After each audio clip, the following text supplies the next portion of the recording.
आने वाले इलेक्शन के माहौल में राजेंद्र नगर पुलिस अपने सेंट्रल रिजर्व पुलिस के साथ में लेके आज 9 नंबर एरिया में चिंतलपेट एक्स रोड से लेकर माफिजा होटल 9 नंबर पर ब्लैक मैच करा है। अभी 11 बजे शुरू करके अभी 12 बजे अभी माफिजा होटल तक पहुँच के ये क्लोज कर रहे हैं।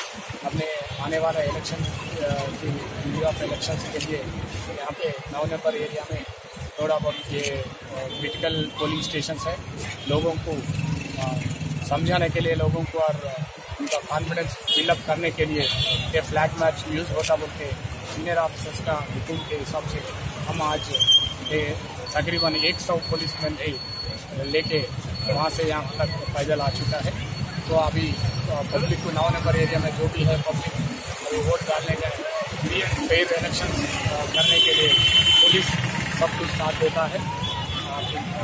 जो भी कम्युनिटी है आपका हिसाब से आपका तरीका से आप वोट डाल सकते हैं। कोई भी इंफ्लुएंस के अंदर में जाने का जरूरत नहीं है। पुलिस हर जगह पे तैयार हो जा रहे हैं इलेक्शंस के लिए। कोई भी कंप्लेंट है, कोई भी प्रॉब्लम है, राजेंद्र नगर पुलिस को आराम से आके कंप्लेंट कर सकते हैं। पुलिस इंक्वायरी कर लेके एक्शन। Thank you.